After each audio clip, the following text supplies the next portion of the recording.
This is a trip back to the beginning of our century, to the moment when history was first caught by the moving pictures.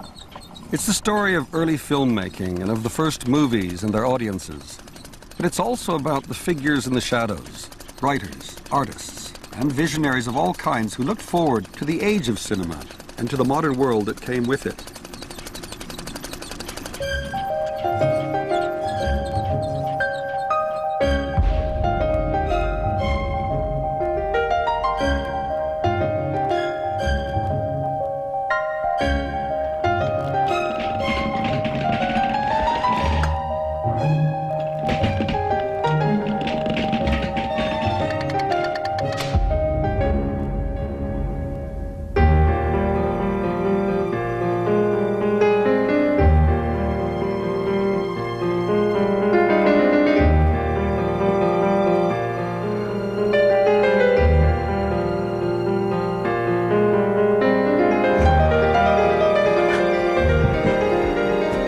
Thomas Edison was trying to sell his new peep show machine, the kinetoscope. Needed something to show on it. Well, what better source than vaudeville?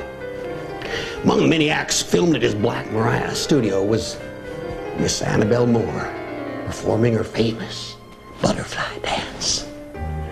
Well, a year after Annabelle Dancing was first released, Miss Moore herself hit the headlines and became, in a way, America's first movie star. Rumor had it that she had danced naked at a luxurious stag party for the grandson of Phineas T. Barnum, America's king of showmen. Well, good, look at that. What a girl. Cracky.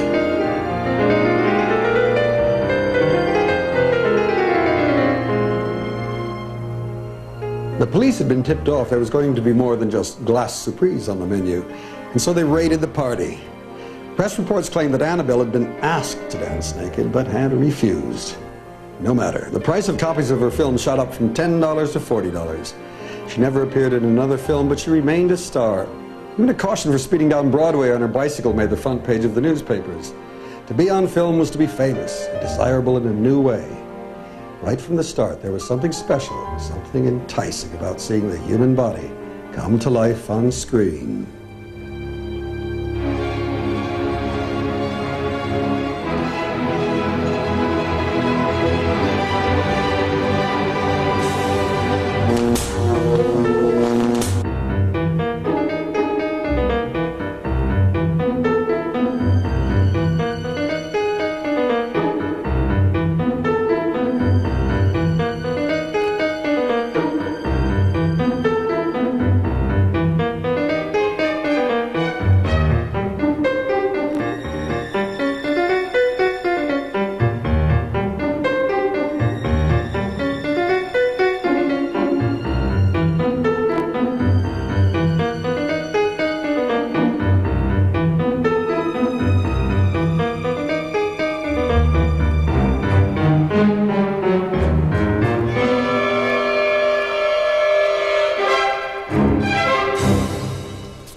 Early photography was about places and people.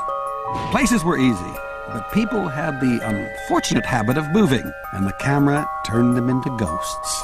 So it dealt instead with things that were still, or could be clamped still.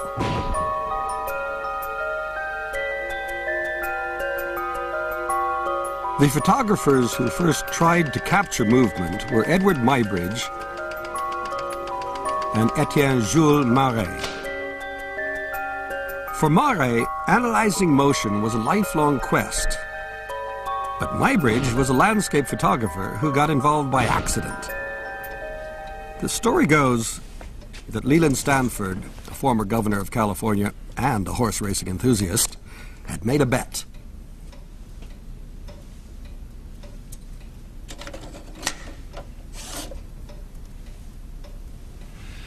We were arguing about whether a galloping horse at any time in its stride has all 4 feet off the ground.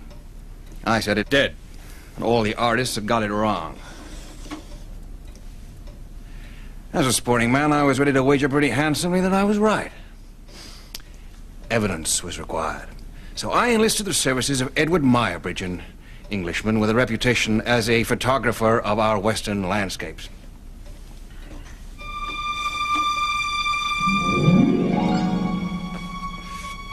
His first attempts were, shall we say, inconclusive. I had to wait another 6 years before I could collect. And only then after I'd given him a few pointers. I showed him a copy of Mr. Murray's fine book on animal mechanism, and I employed young Mr. Isaacs from our new railroad system. With his engineering know-how, he built Mr. Muybridge a whole row of cameras and a device to control the shutters automatically. This was the setup that finally triumphed. It gave us a whole series of instantaneous photographs of anything that passed in front of it. My opponents didn't have a leg to stand on. I cleaned up. For reasons best known to himself, Mr. Muybridge stayed on to photograph every animal that could be ridden, led, or shooed past the cameras.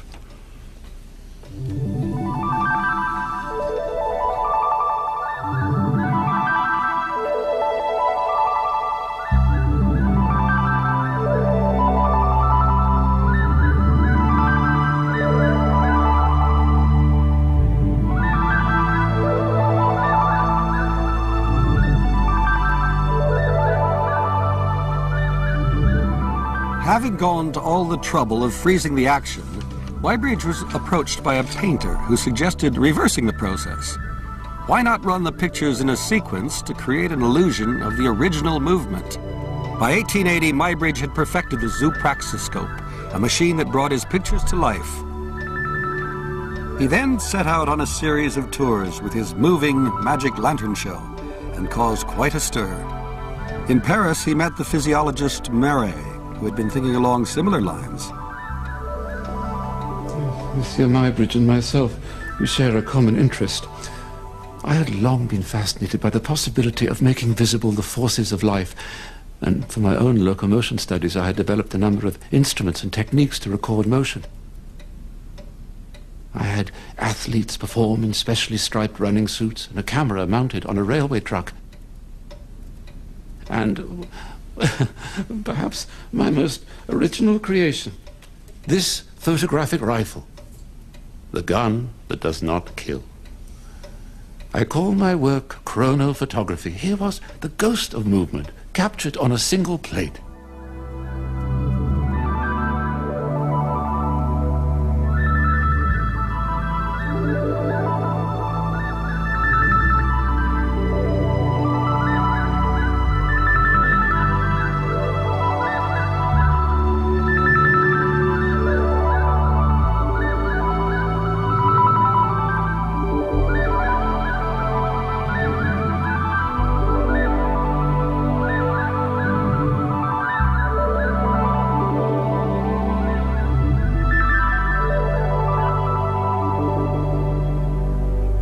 My own work has always been driven by a scientific impulse, finding ways to analyze the principles of living movement. I'm not so sure about Monsieur Muybridge. He's created thousands of these things. It's a mystery. Why?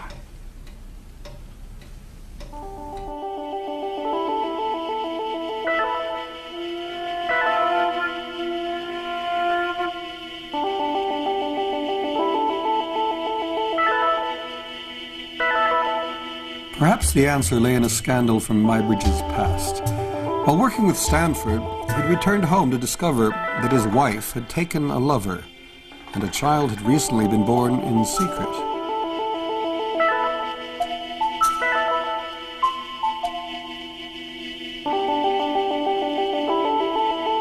On October 17th, 1874, he paid the man a visit.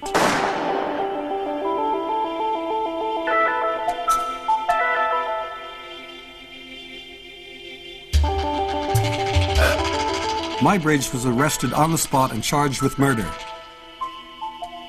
The affair became a sensation, especially when he was eventually acquitted on grounds of diminished responsibility. Although cleared of the crime, he was left to relive the experience endlessly. Could this have been what drove him to repeat so many bizarre sequences of action? Was he reliving his own moment of truth until he was finally purged?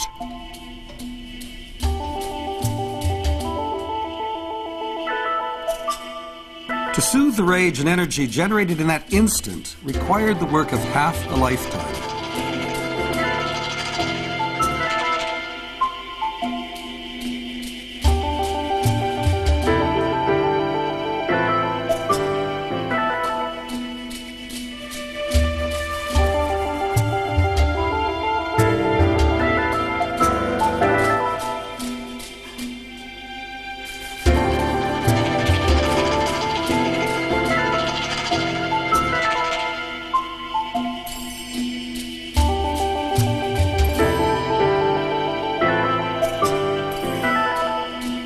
Muybridge created the pleasure of being a film spectator before the invention of cinema.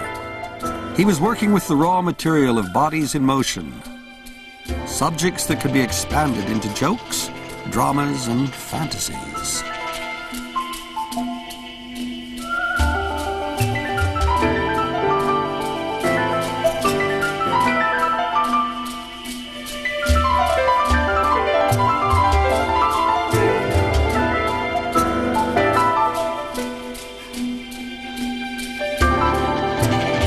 Thomas Edison was inspired by Muybridge's example and set his team to work on improving this primitive way of recording motion. The first subjects that were filmed for Edison's kinetoscope were like Muybridge's studies, except the backdrop of science was now removed.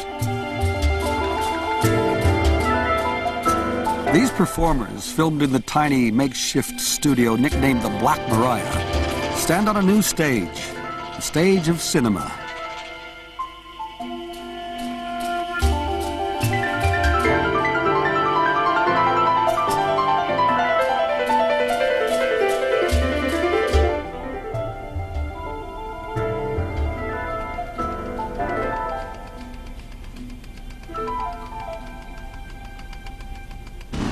Yes, indeedy do. They're sexy, they're saucy, and they have eyes for only you.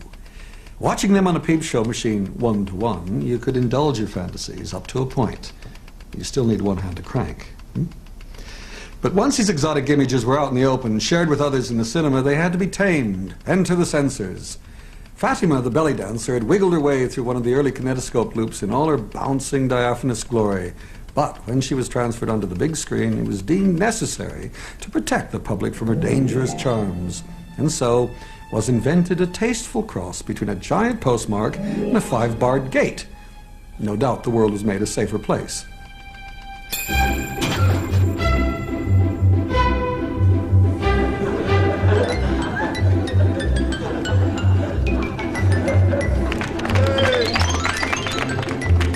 Did some audiences feel awkward watching intimate scenes like these? Maybe this is why so many early films provide an excuse by putting a voyeur in the picture. That's him on the right. Male viewers in particular could now enjoy the fruits of voyeurism while feeling less like peeping toms themselves.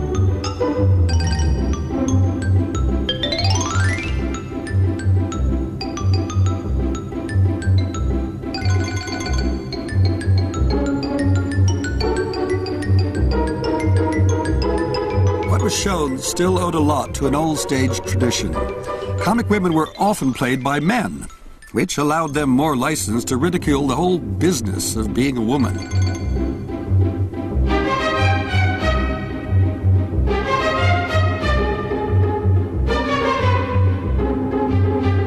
And no doubt mixed audiences felt more comfortable when, inevitably, the voyeur on screen is caught and punished.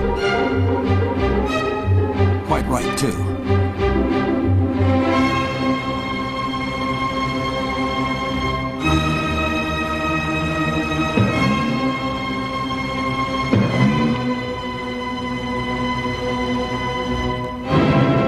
Although hardly explicit by modern standards, some of this stuff was surprisingly direct.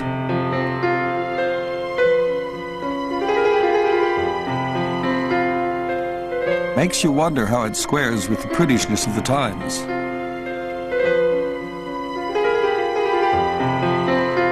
Maybe not.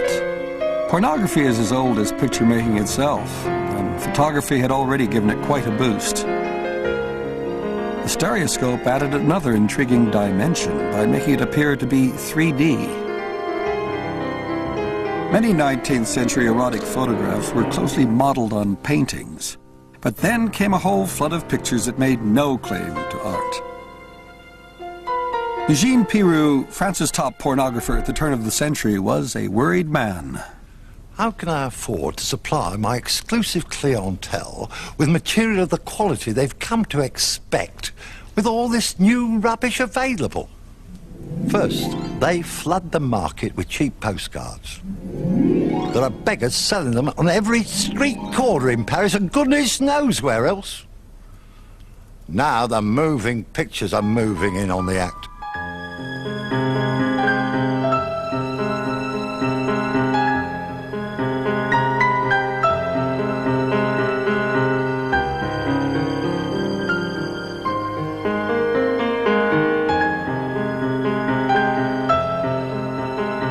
The cinematograph can be very lifelike, but I've got my overheads to think about.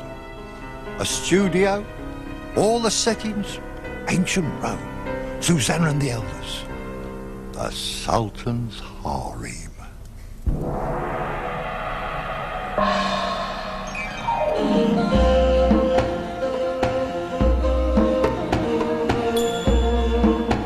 Risque films became quite common, especially in France, where they were shown to general audiences. Then in 1906, the guardians of public decency moved in. In America, the Nickelodeons of Chicago and New York were threatened with immediate closure if they didn't clean up their act. The business was forced underground, and from here emerged smokers. Hardcore porn films, so called because they were shown in the smoky atmosphere of stag parties and brothels.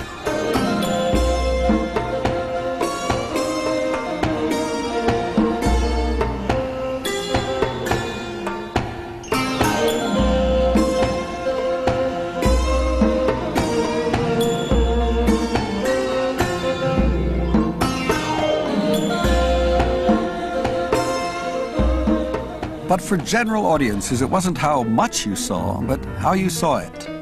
The enterprising voyeurs soon moved on from keyholes to telescopes as an excuse for a more intimate view.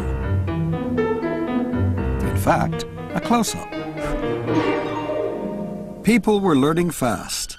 Soon there was no need for all these framing devices on screen.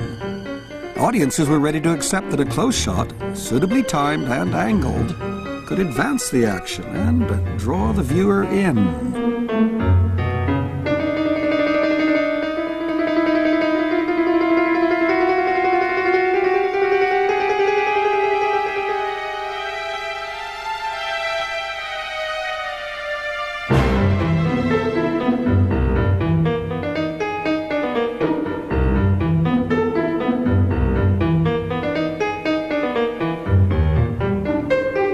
Watching a good fight turned out to be one of the most enduring pleasures of cinema.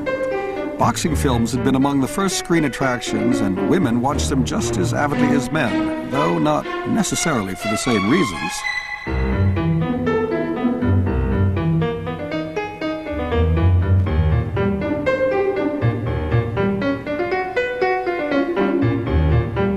Many early films were simply outbursts of physical energy. Now that bodies had really come to life on film, there was no holding them back.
Soon there were more refined physical pleasures to enjoy.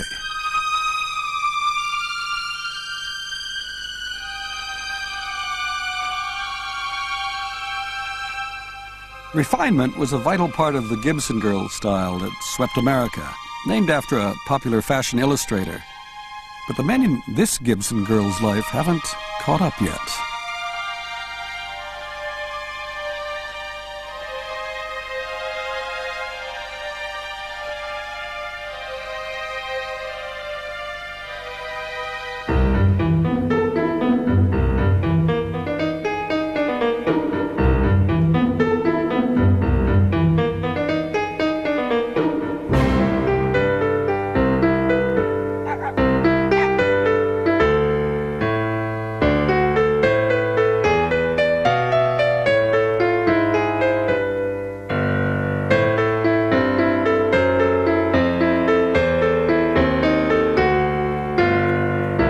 Screen acting was clearly in need of a more subtle vocabulary.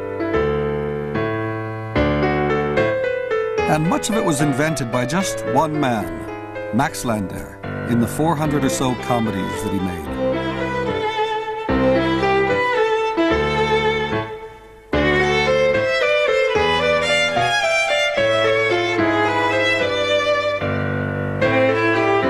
For the first time, it was underplayed gesture that created a believable character on screen.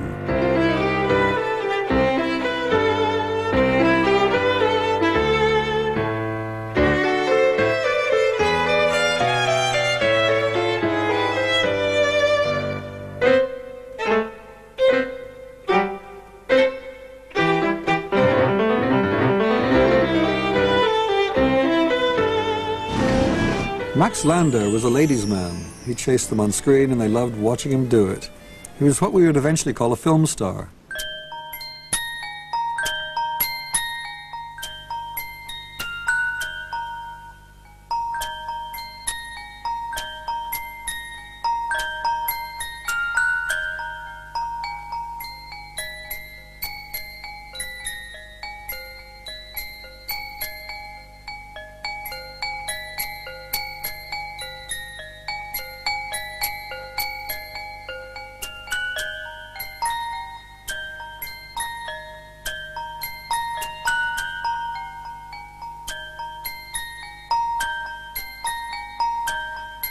Familiar? Charlie Chaplin took his lead directly from Max Landauer. In fact, most of the American greats, Keaton, Harold Lloyd, Laurel and Hardy, all took something from his pioneering example. In particular, the ability to maintain dignity in the midst of the most humiliating pratfalls.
After the war, Max's Parisian Playboy seemed dated.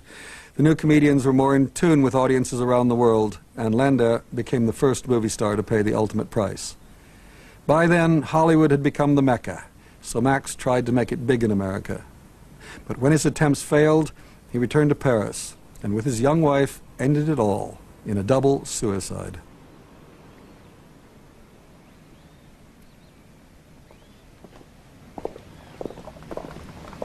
It was Paris that had given Max his elegance.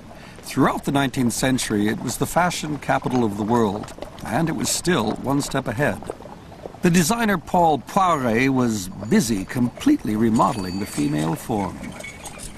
While I was studying sculptures of ancient times, I learnt to use one point of support, the shoulders. Before me, it was the waist. Always the waist. My gowns fall from the shoulders and are never fastened at the waist. Fabrics can now flow from this ideal point, like water from a fountain, and drape the body in ways which are entirely natural. To show off his achievements to the world, Poiré made a film. This still is all that remains. When he went to America, the film was seized by U.S. Customs on suspicion of obscenity. "Morality and modesty are not my department," he proclaimed.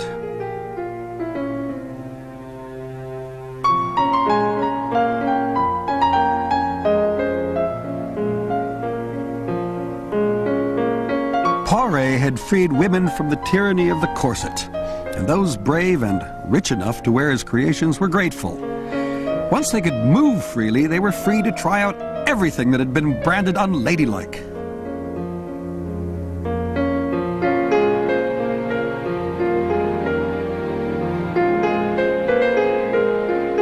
Their first role model on screen was the Danish actress Asta Nielsen.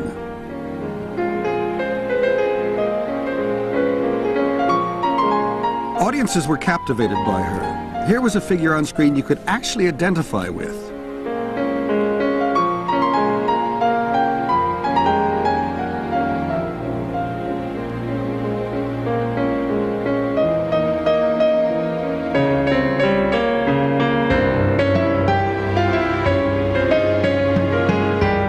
It was a German film that launched Nielsen as a new kind of heroine, the forerunner of Garbo and Dietrich.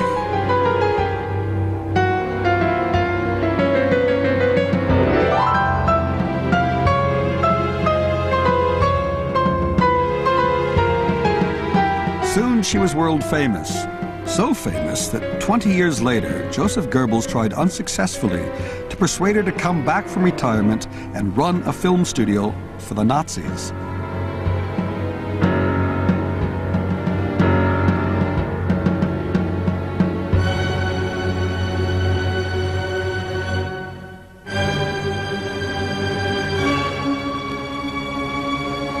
Here, when her lover turns jealous, she fights back.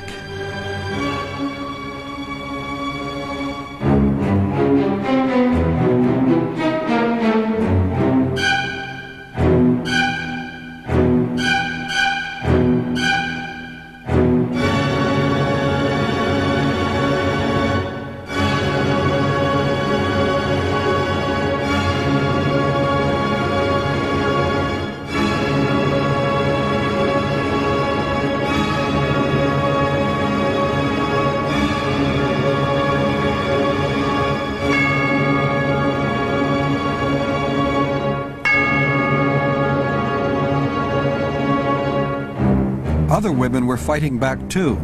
The suffragettes used their bodies as weapons in the battle for more basic freedoms. The right to work, to vote. They were seen to suffer, and it was the film cameras that watched.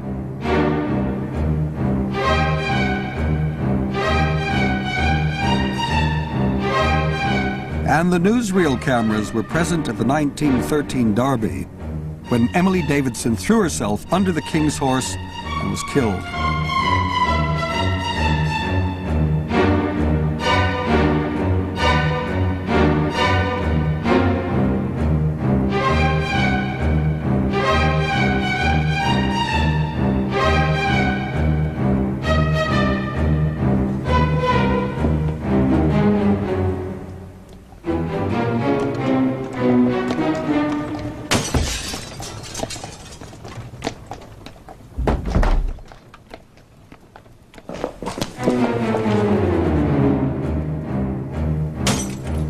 Predictably, there was a backlash. Some early films showed just how anxious many men had become.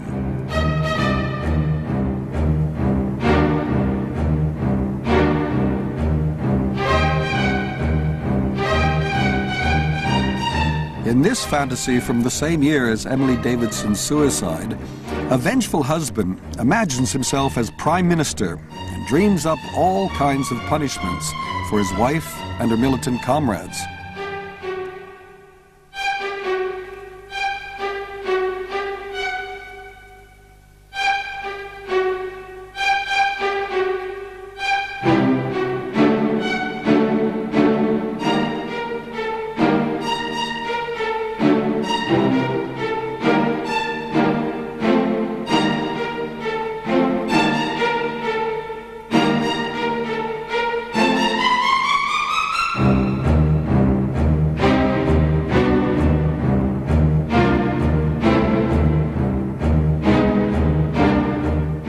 England, the image of women was being transformed.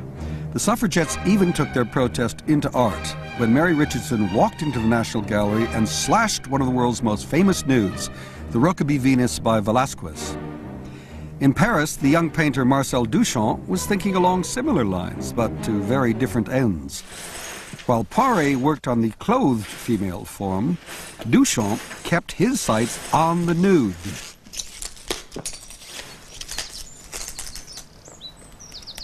My starting point is the nude itself.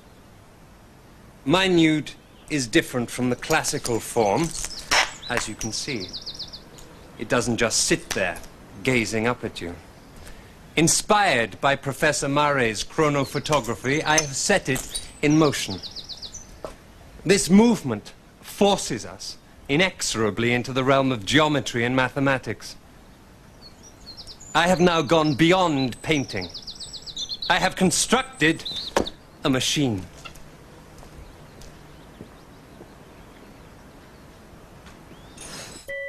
Other artists were at work on the body too, and this new geometry was nicknamed Cubism.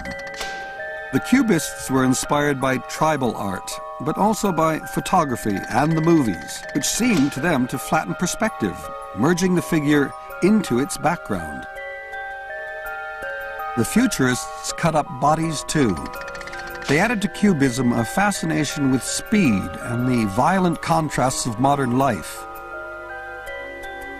The kaleidoscope of images they saw in the cinema began to invade their pictures. But Duchamp had gone too fast for all of them.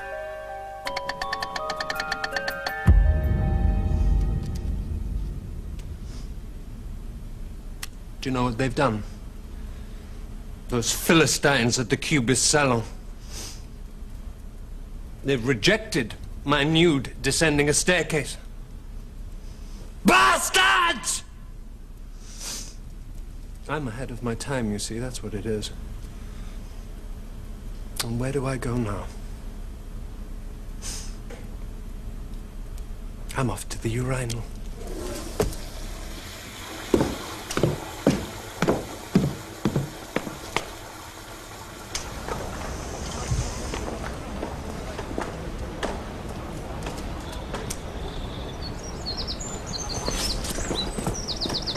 Soon Duchamp was exhibiting his infamous urinal, causing an even bigger scandal. He had left painting far behind.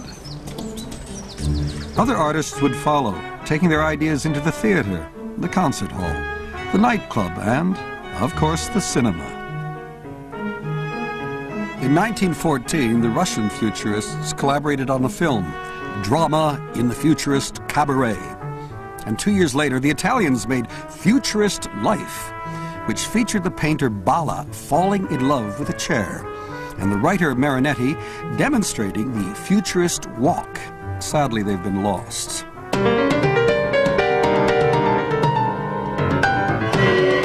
But we do still have Fernand Léger's Mechanical Ballet, in which bodies and machines can hardly be distinguished. It's the ultimate Cubist film and a real moving picture.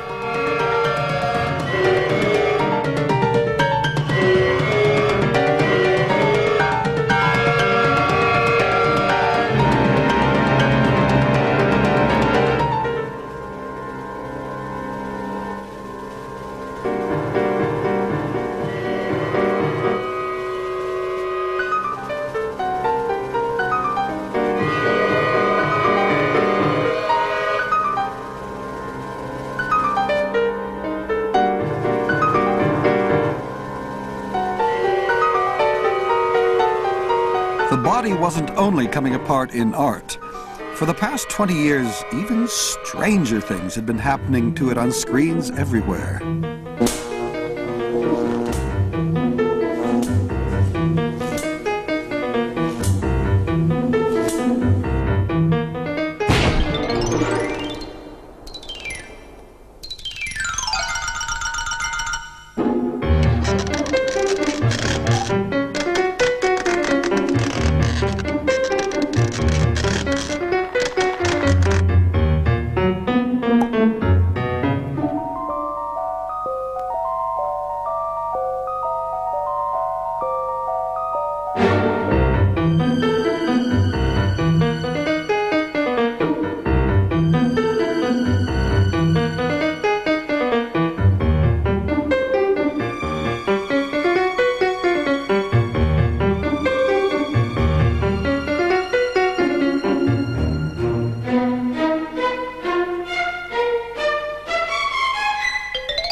What's disconcerting is the glee these films take in seeing the human body treated like a doll. But unlike broken toys or real people, these dismembered bodies all go back together again, good as new.